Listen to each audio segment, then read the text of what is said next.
My mind holds only what I think with God. There is no love but God's. There is no love but God's. There is no love but God's. There is no love but God's. The world I see has nothing that I want. The world I see holds nothing that I want. My mind holds only what I think with God. There is no love but God's. There is no love but God's. The world I see has nothing that I want. Well, hello. Thank you all so much for joining me today. I'm Willie from the Ozarks, and we're ready for lesson 144 in A Course in Miracles workbook for students. We're reading from the original edition here on Wednesday, May the 24th. My mind holds only what I think with God. There is no love but God's. The world I see has nothing that I want.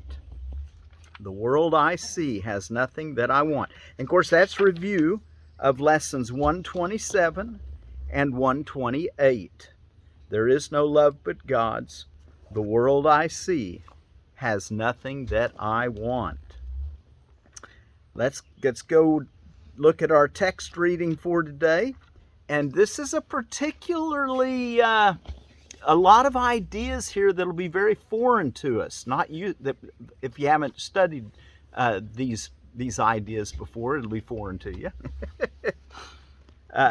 And it may take several readings to really get it. So I'll read through it one time, but you're probably going to have to go back and really dig into it and look at each sentence and make sure you understand it.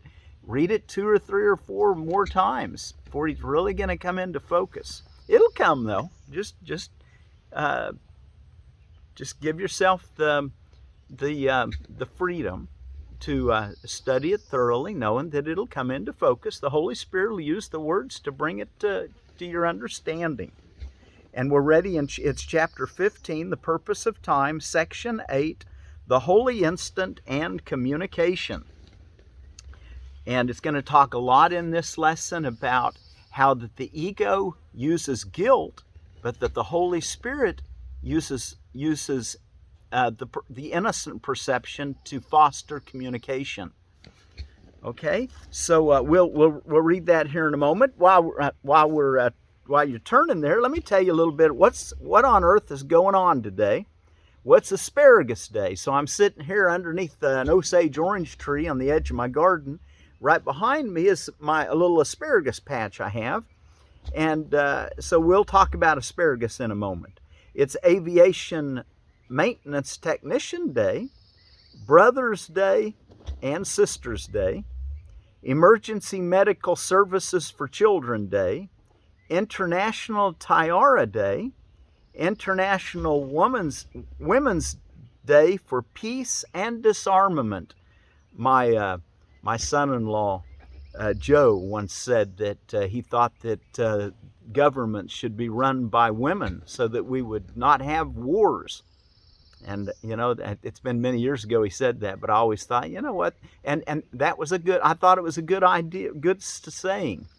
And, that's the way that the Iroquois nation set it up. If the women didn't think we should go to war, we didn't go to war. That was basically how we set up the United States government, was based on the 5 civilized tribes of the Iroquois nation.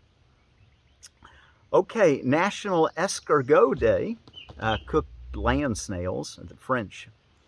Scavenger Hunt Day, World Orienteering Day, and orienteering is to use a compass and a map to cross competitively, usually, across rough country. World Schizophrenia Awareness Day.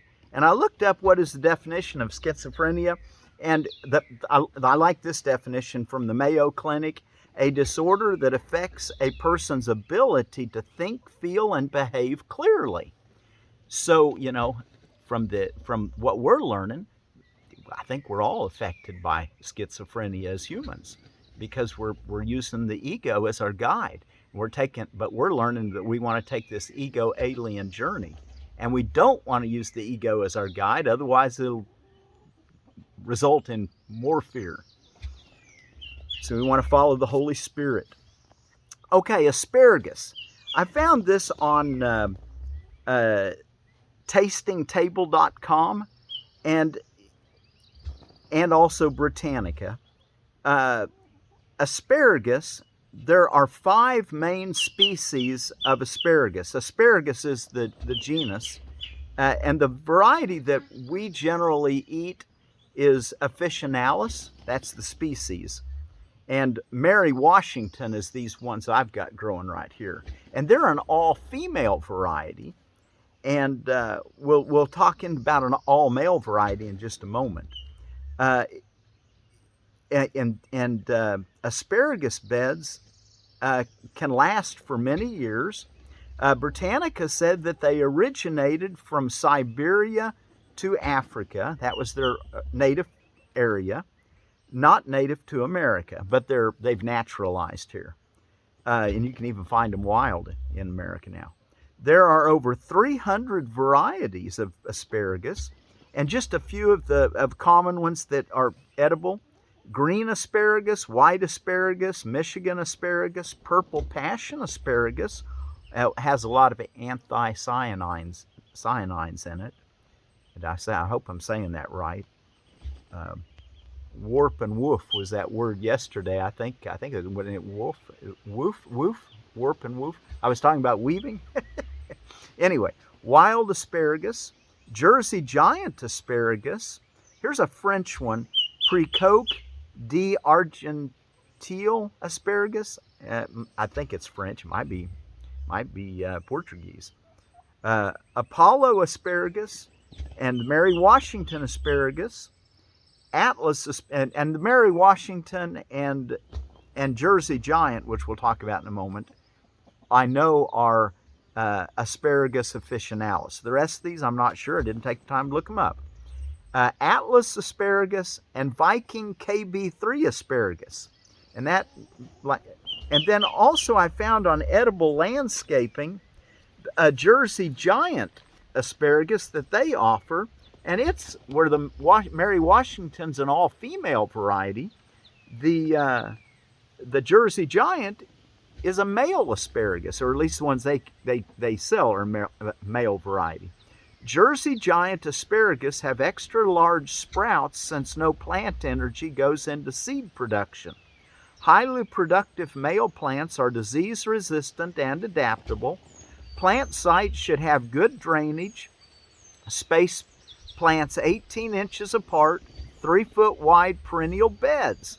So make a bed about 3 foot wide so you can reach across it really easily. Because you know the way you do asparagus, the first year you plant, you just let them grow, and even the second year, the third year generally. These are like the third year, and I went ahead and let them grow. I grazed a little bit, but not much. You want them to get nice and big and fat and round before you start harvesting them. And then you harvest them early in the spring, and then you let them grow, and they'll produce lots of put a lot of their strength down into the roots, so they sprout back up, and they can sprout early in the spring, and you can harvest them. And then after you finished harvesting them, go ahead and let them grow on up and remain with their little berries. And these produce berries. Jersey giant probably don't. And he says here that, so make them in a perennial bed, an area that you can leave them. You don't have to till them up once you get them planted. Do not go to the trouble of digging ditches for the plants. A lot of people recommend digging a deep ditch, put the plant down low, and as they come up, put the dirt back around them until they finally get up at ground level. That way the main root, the crown, or is down real deep. He's saying on this, don't go to that trouble. Just plant them in your prepared bed as any other potted plant. Mulch is good for keeping weeds down. After harvest, the 4-foot-tall plants are pretty with their fine fern-like appearance. Zones 3 through 10. So just about anywhere you can grow asparagus. Okay, and that was out of Edible Landscaping. All right, let's take a look now at the Holy Instant and communication. Let me set my my paper up here so that the wind doesn't blow it, and then we'll read. Again, beyond the Holy Instant and communication, beyond the poor attraction of the special love relationship and always obscured by it is the powerful attraction of the Father for His Son. There is no other love that can satisfy you because there is no other love. There is no love but God's. That's our lesson today. This is the only love that is fully given and fully returned. Being complete, it asks nothing. Being wholly pure, everyone joined in it has everything. This is not the basis for any relationship in which the ego enters. For every relationship on which the ego embarks is special. The ego establishes relationships only to get something, and it would keep the giver bound to itself through guilt. 66. It is impossible for the ego to enter into any relationship without anger, for the ego believes that anger makes friends. This is not its statement, but it is its purpose. For the ego really believes that it can get and keep by making guilty. This is its one attraction, an attraction so weak that it would have no hold at all except that no one recognizes it. Remember dissociation? Well, we've dissociated it. We have to start looking again at everything. For the ego always seems to attract through love and has no attraction at all to anyone who perceives that it attracts through guilt. 67. The sick attraction of guilt must be recognized for what it is. For having been made real to you, it is essential to look at it clearly, and by withdrawing your investment in it, to learn to let it go. No one would choose to let go what he believes has value, yet the attraction of guilt has value to you only because you have not looked at what it is and have judged it completely in the dark. As we bring it to light, your only question will be why it was you ever wanted it. Why was it that you ever wanted it when you really look at it? You have nothing to lose by looking open-eyed at this, for ugliness such as this belongs not in your holy mind. The host of God can have no real investment here. 68. We said before that the ego attempts to maintain and increase guilt, but in such a way that you do not recognize what it would do for you. For it is the ego's fundamental doctrine that what you do to others you have escaped. And of course, we're learning that what you give is what you receive. The ego wishes no one well, yet its survival depends on your belief that you are exempt from its evil intentions. Its counsel, therefore, that if you are host to it, it will enable you to direct anger that it holds outward, thus protecting you. And thus it embarks on an endless, unrewarding chain of special relationships forged out of anger and dedicated to but one insane belief, that the more anger you invest outside yourself, the safer you become. The bigger your armaments are, the safer you become.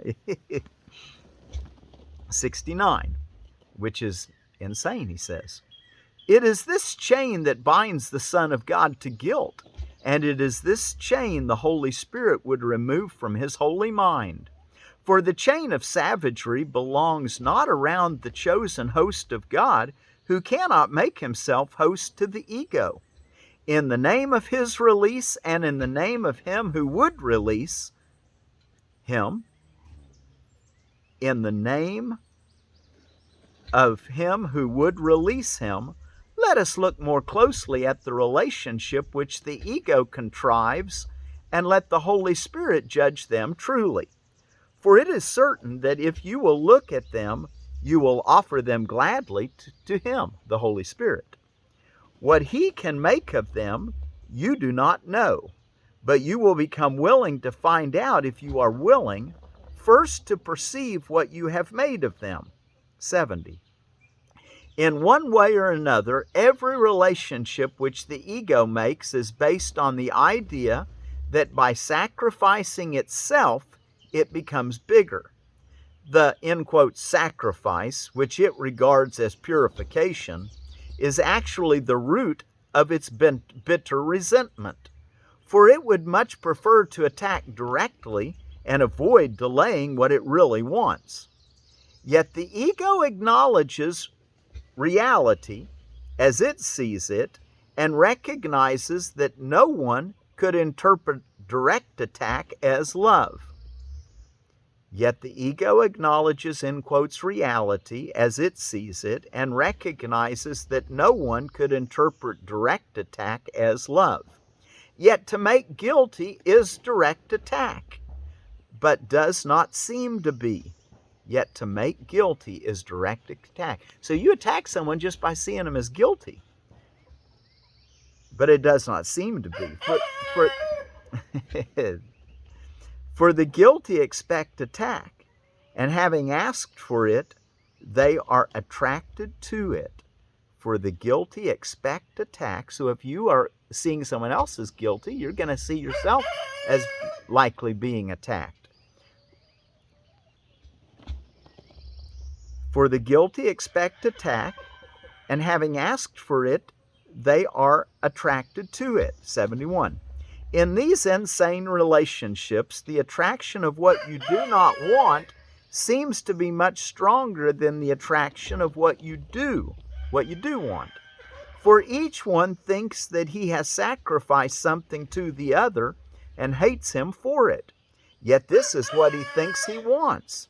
He is not in love with the other at all. He merely believes he is in love with sacrifice.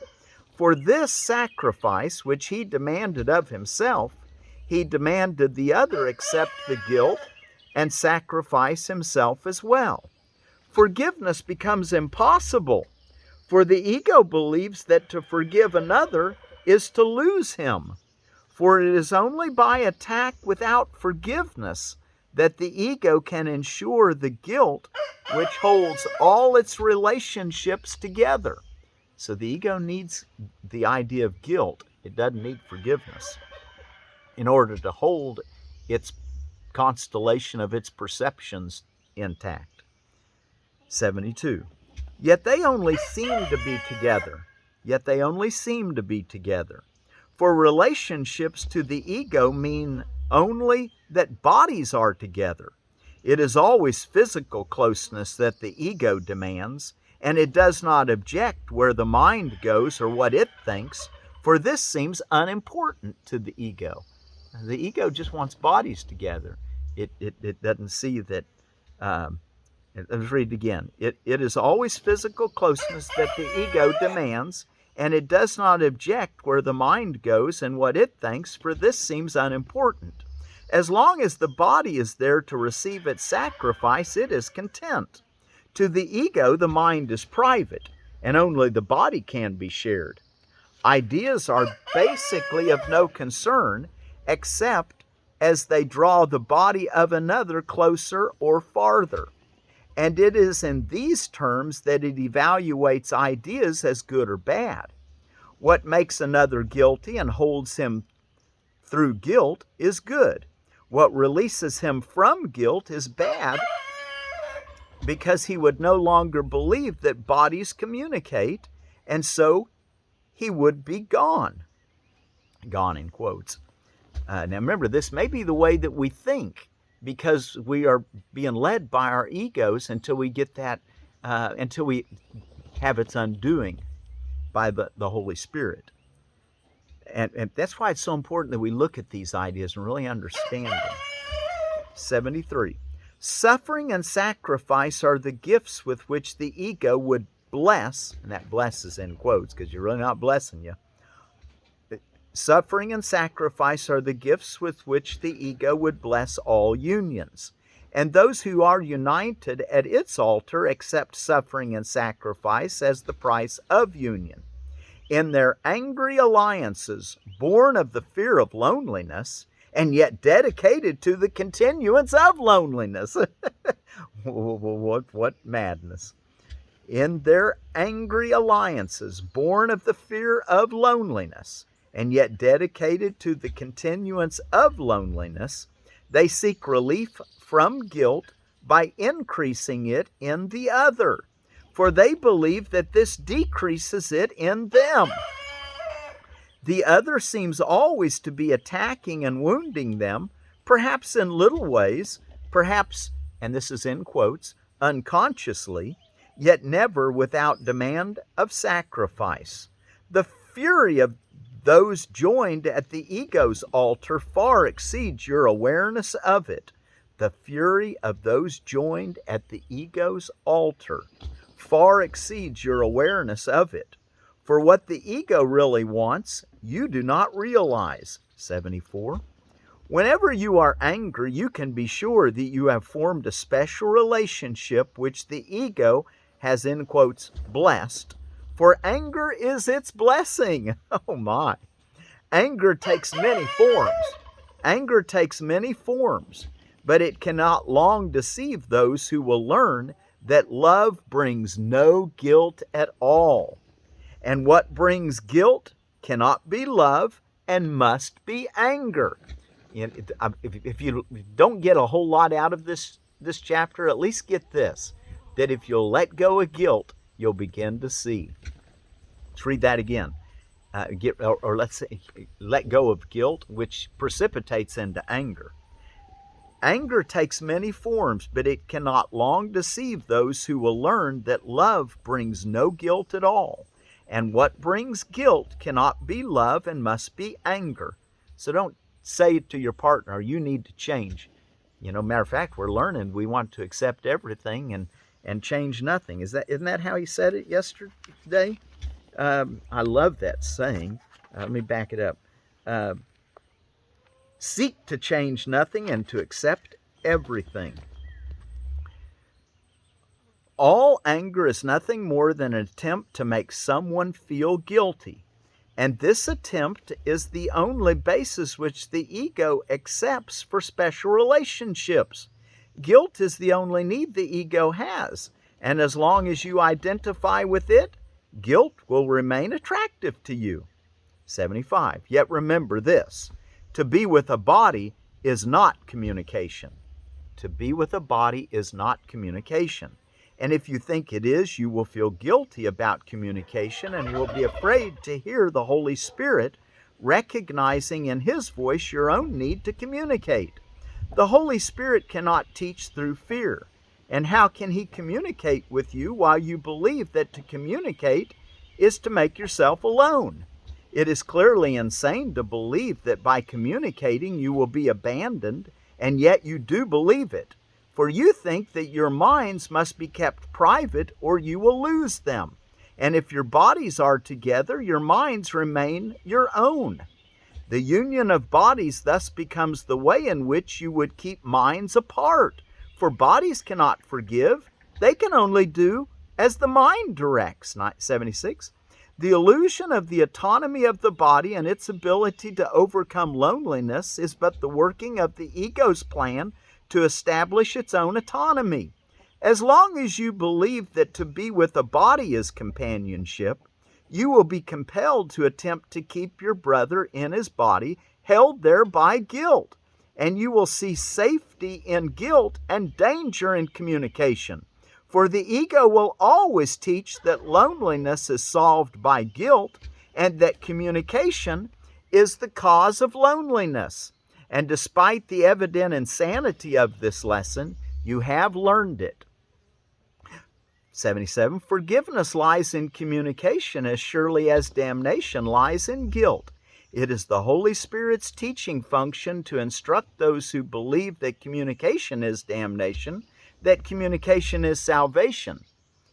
And He will do so for the power of God in him, and he will do so, for the power of God in him and you is joined in real relationships, so holy and so strong that it can overcome even this without fear. It is through the holy instant that what seems impossible is accomplished, making it evident that it is not impossible. In the holy instant, guilt holds no attraction, since communication has been restored. And guilt, whose only purpose is to disrupt communication, has no function here. Last paragraph, 78. Here there is no concealment and no private thoughts. The willingness to communicate attracts communication to it and overcomes loneliness completely. There is complete forgiveness here, for there is no desire to exclude anyone from your completion in sudden recognition of the value of his part in it. In the protection of your wholeness, all are invited and made welcome. And you understand that your completion is God's, whose only need is to have you be complete. For your completion makes you his in your awareness. And here it is that you experience yourself. And here it is that you experience yourself as you were created and as you are. Okay. Well, let's go. And there's a lot there. You know, if we think that communication is going to disrupt our union because we believe that we need to have bodies close to us, and we think that if they knew everything we were thinking, they would be repelled. But that's not the case. Okay, let's sing our song to part for today. My mind holds only what I think with God.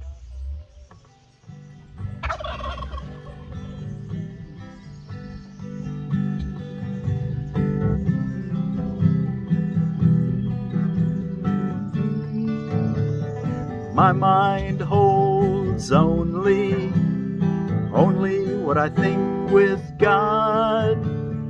There is no love but God's. There is no love but God's. The world I see has nothing that I want. My mind holds only what I think with God.